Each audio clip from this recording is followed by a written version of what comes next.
My son's scream tore through the house at midnight. I ran from the kitchen, bare feet slapping the cold floor, and pushed open Kofi's bedroom door.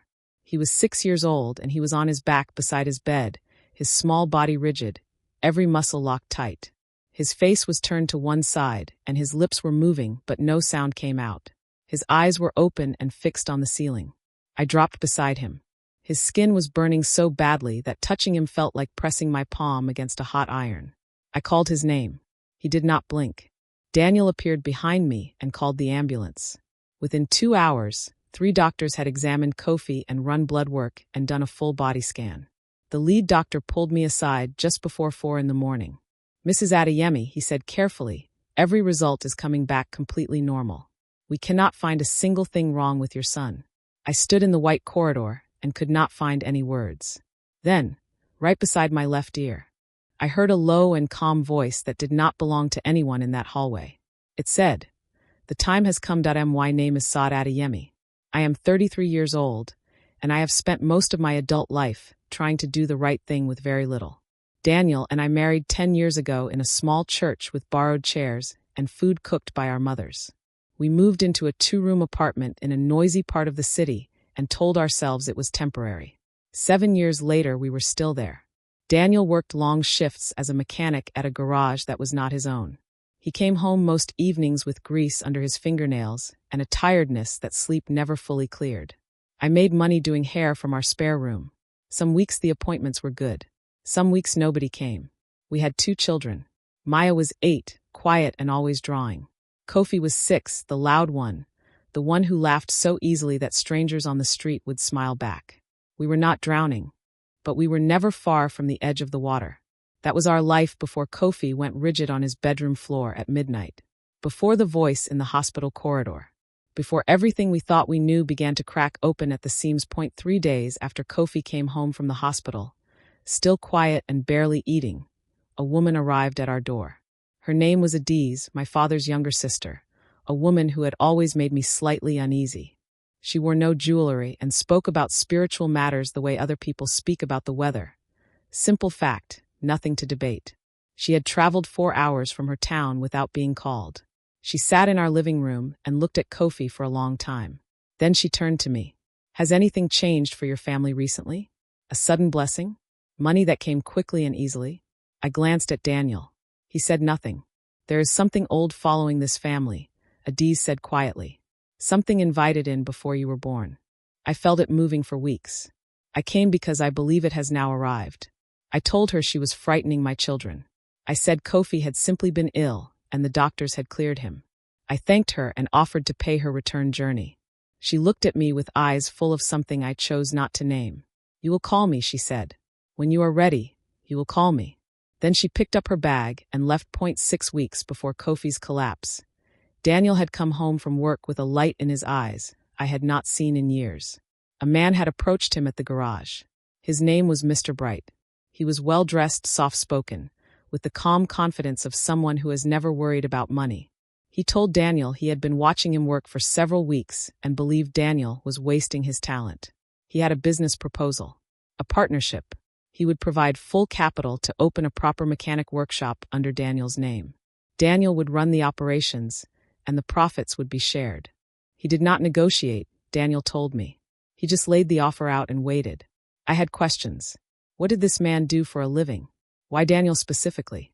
But Daniel was already glowing with a hope I had not seen in him in years, and I did not want to be the one who extinguished it. The following Saturday, Daniel met Mr. Bright at a cafe and signed a partnership agreement. He brought the papers home. I read them quickly and noticed some of the language was unusual, old-fashioned phrases I did not fully understand. I meant to read them again more carefully later. I never did. The money came fast. Within a month of signing, the workshop was open and customers began arriving as though they had been told to come. Within 6 weeks, Daniel brought home more money in one envelope than we had seen in an entire year. We moved apartments. We bought Maya the art supplies she had been asking for since the year before. Kofi got new shoes and a bicycle. I stopped doing hair from the spare room. For the first time in our marriage, we breathed without tightening our chests first. My mother called and cried. Our pastor preached a Sunday message about seasons of harvest, and half the congregation glanced at us. I should have felt only gratitude. I did feel gratitude, but something small sat underneath it like a stone under soft soil. It began with a mirror. I was washing my face one morning when I looked at the bathroom mirror and saw that my reflection was looking at me from a slightly different angle. Not dramatically different, just enough, like something watching me from behind a face that looked like mine. I blinked hard. The reflection straightened. I told myself I was tired. I told myself the lighting in the new apartment was strange. I told myself many things that I almost believed. The first crack appeared about 8 weeks after we moved. It started with Daniel's phone. He began taking certain calls in the bedroom with the door closed. Not every call, just some. When I asked who had called, he gave vague answers and did not meet my eyes. Then came the Saturday he forgot to pick up Maya from her art class. She waited outside the gate for an hour before the teacher called me. I drove to get her, and she sat in the back seat and said nothing. That night Daniel and I argued properly for the first time in years. Not a small thing. A real argument with raised voices and words that left marks. He apologized afterward. But the marks remained. 2 days later Kofi came to find me in the kitchen, holding his drawing book against his chest, his face serious. "Mummy," he said, "there is a man who stands at the end of my bed at night. He has been there 3 times now. He does not say anything. He only watches." I sat on the kitchen floor and pulled Kofi into my arms and held him while I tried to keep my face calm enough not to frighten him further. Strange things arrive the way a rainstorm does. 1 drop, then 2, then suddenly so many you cannot count them. My kitchen scissors disappeared. I kept them in the same drawer for 9 years, and one morning they were gone. 3 days later I found them inside Kofi's pillowcase. He said he had not put them there. Maya said she had not either. I believed them both. A smell began appearing in the corridor between the children's bedrooms. Something damp and old, like wet soil in a sealed place. It came and went with no visible source. I saw the mirror reflection again. I was sitting in the kitchen, and I looked through the serving window, and I saw my reflection in the large dining room mirror. The reflection was standing. I was sitting. It was looking directly at me from across the room with a stillness that had no breath in it. I knocked a cup off the counter. When I looked up again, the reflection showed me sitting, cup shattered on the floor, face frightened. I called Daniel at the workshop. He listened and told me I needed to rest. He said the move and the changes had been a lot, and that I was probably just unsettled by everything. He did not come home early. I end our 3rd month at the new apartment. The workshop began to lose ground. It happened quietly. 1 regular client found a different mechanic. 2 contracts Daniel had been counting on were canceled without clear reason. Equipment only 3 months old developed faults that made no mechanical sense. Daniel started coming home later. He stopped talking about the business with that forward-leaning excitement. He spoke about it only when I asked, in short, careful sentences.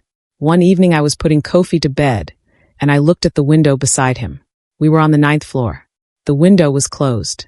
On the glass, from the outside, was a clear handprint pressed flat against the pane. Adult-sized. The fingers slightly spread.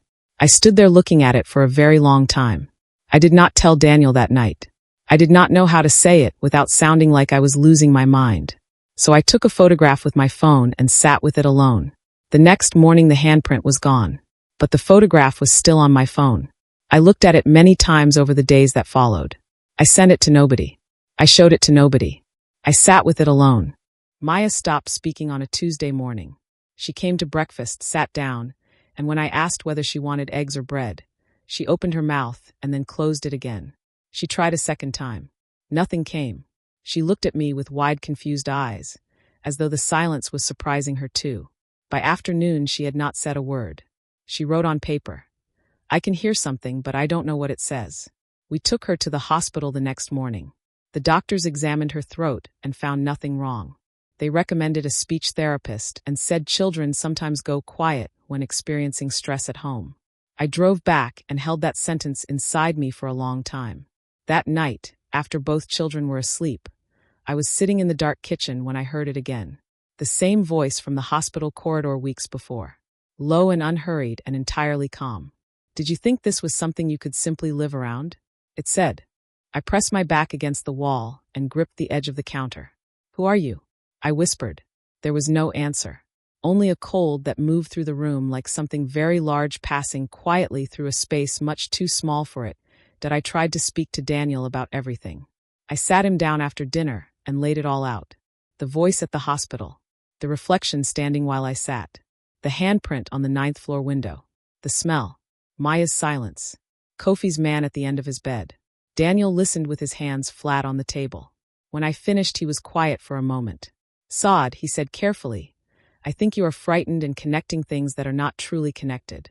The handprint was on the outside of a 9th floor window, I said. There are window cleaners in this building, he said, and did not meet my eyes. I asked him directly about Mr. Bright. I asked whether everything with the partnership was truly as it appeared. Something moved behind his eyes.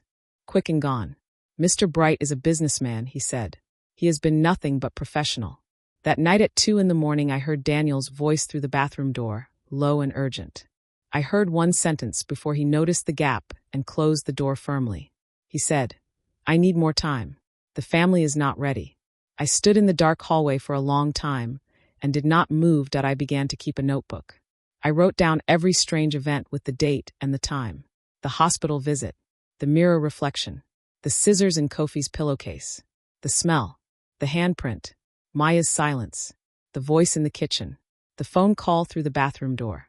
When I read it back, something became clear. Every event happened within 2 days of Daniel having direct contact with Mr. Bright.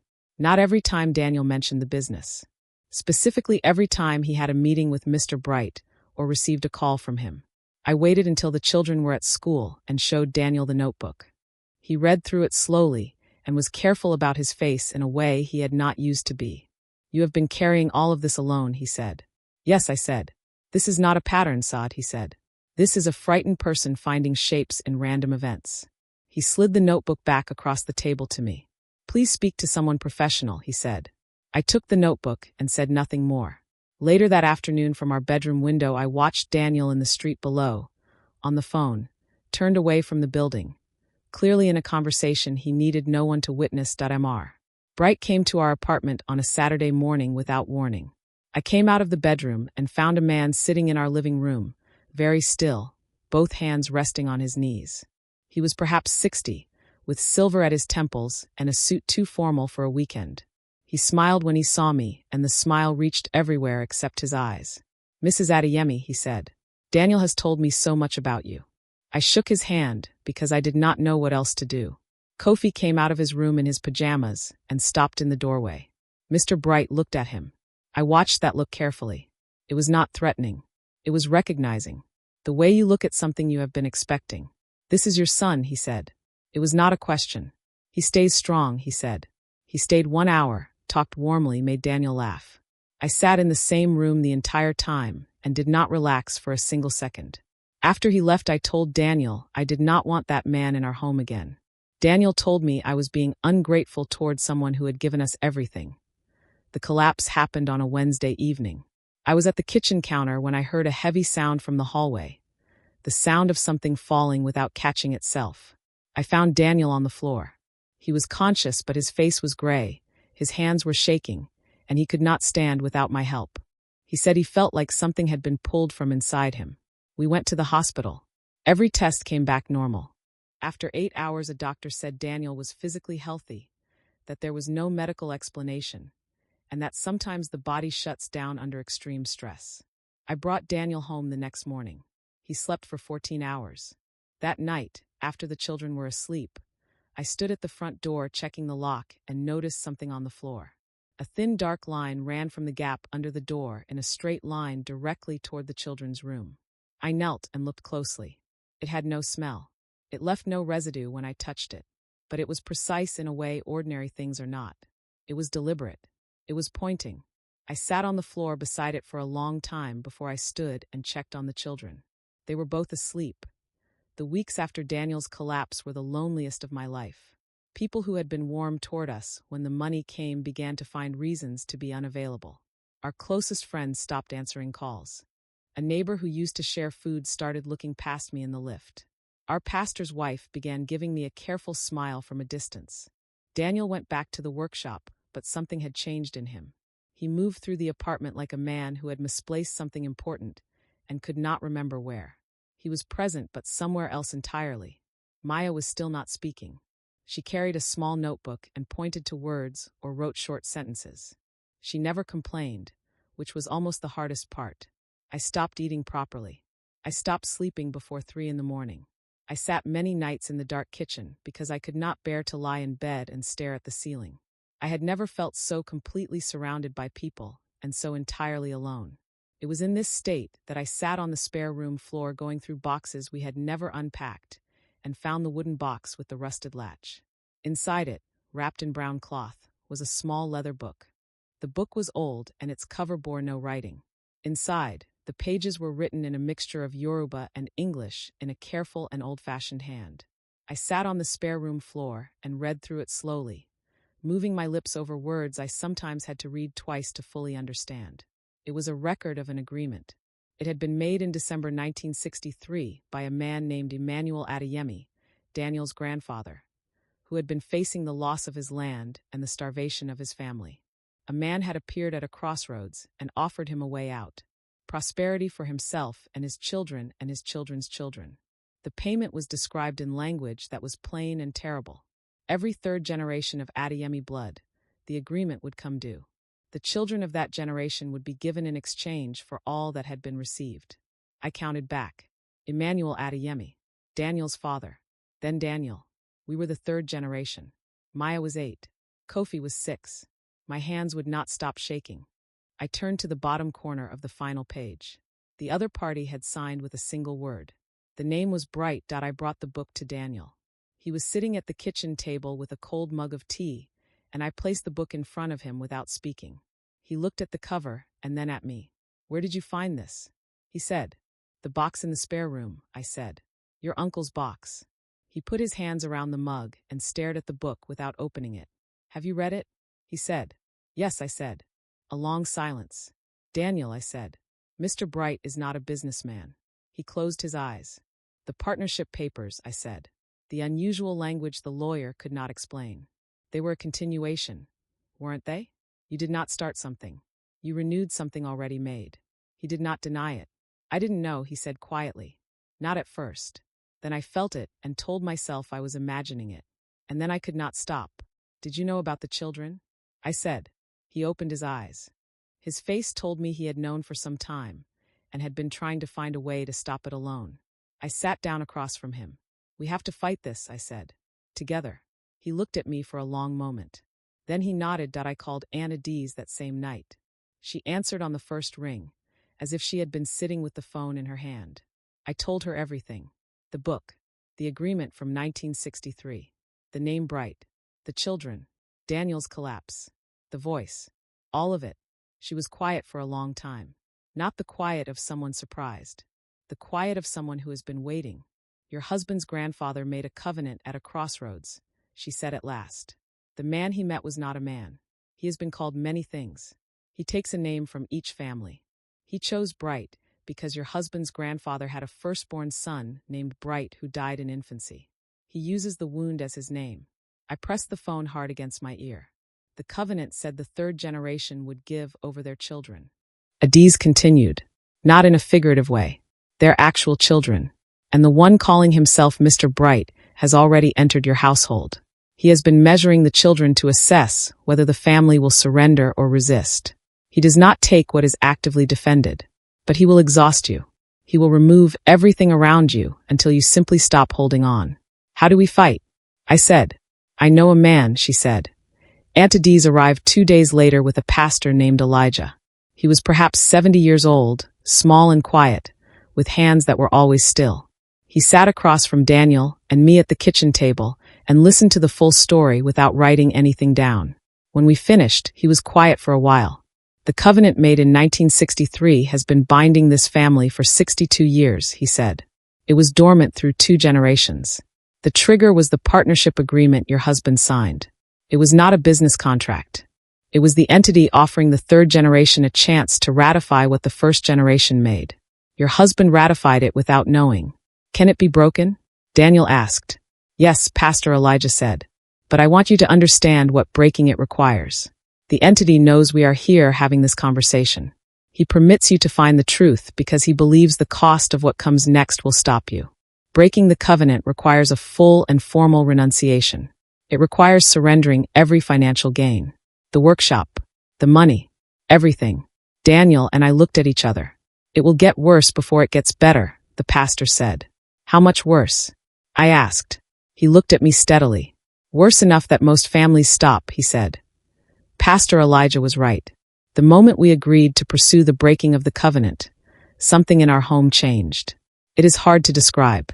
It was the sense of something very large and very old turning its full attention toward us. That night both children woke at exactly 1:17 in the morning. Not screaming. Simply sitting upright at the same moment, both looking toward the same corner of their separate rooms. Daniel and I checked them within minutes of each other. They were calm and awake and could not say why they had woken. The smell in the corridor intensified until it was in every room. Maya, who had not spoken in 3 weeks, wrote in her small notebook. He says if you stop now, nothing else will happen. I sat on the edge of her bed and read that sentence 4 times. Who said that, sweetheart? I asked. She pointed to the far corner of her room. Nothing was visible. But the air in that corner was thick in a way I could not explain, the way air becomes before lightning. I told Maya to pack her favorite things in her school bag. I called Anna Dees. I told Daniel to call his mother. We could not stay in that apartment that night that we spent 3 nights at Daniel's mother's house across the city. During those days, Daniel did what had to be done. He called Mr. Bright and said the partnership was over. Mr. Bright listened without interrupting. When Daniel finished, there was a silence of perhaps 10 seconds. Then Mr. Bright said calmly, "The agreement does not end because one party decides it does." Daniel said, "I am surrendering everything gained under this agreement. I am returning what was given." Another silence. Then the line went dead. Within 48 hours, the workshop was gone. Not destroyed, not burned. The lease company called to say there had been a paperwork error and the contract had never been valid. Every financial gain connected to the partnership simply became undone, as though it had never been real. We moved back to the 2-room apartment, the only place we still had. Maya began to speak again on the second morning back. Softly, 1 word at a time, like someone learning a language they once knew. Kofi slept through the night for the first time in months. But Pastor Elijah told us this was not the end. Surrendering the gains dissolves the contract, he said. But it does not remove the entity. He is still bound to this bloodline. He will look for another door. The breaking of a covenant, Pastor Elijah explained, required what he called a severance ceremony.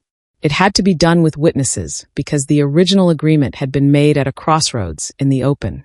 What is made openly must be broken openly. Auntie Dees gathered 6 people she trusted completely. 2 women from her church who had fasted for 3 days before coming. An elder who had known Emmanuel Adeyemi in his final years and understood what had been done, and 2 others whose faith she could vouch for. They came to Adiz's house on a Saturday morning. The children stayed with Daniel's mother and were told only that their parents were at a prayer meeting. We sat in Adiz's main room, all 8 of us in a circle, windows open to the morning light. Daniel and I had prepared a formal written renunciation of the covenant with Pastor Elijah. 3 weeks after the severance ceremony, a letter arrived addressed to Daniel, posted from a city 400 kilometers away. The return name was Adeyemi, a branch of the family we had never met, descended from Emmanuel Adeyemi's younger brother. The letter said they had also been visited. A man had come to their household 6 months ago, well-dressed and soft-spoken, calling himself Mr. Bright. A business offer had been accepted. Strange things had followed. A child had gone silent. They had found an old book. Their book described the same agreement with the same language and the same payment terms. But their copy had 1 additional page that ours did not. A page describing a second covenant made in the same month as the first, by Emmanuel Adeyemi's younger brother. 2 covenants, 2 family lines, 1 entity, and at the bottom of the letter, a final sentence. They had broken their own covenant. But before leaving, the entity told them there was a 3rd copy of the original agreement, held in a place no human hand could reach, naming additional clauses and additional generations still bound. I read the letter to Daniel slowly. We looked at each other for a long time. Then I picked up the phone and called Anna Dees. The end of part 1. We are bringing you more. Please like and subscribe to our channel. African Folktale Story TV Television. Thank you for watching.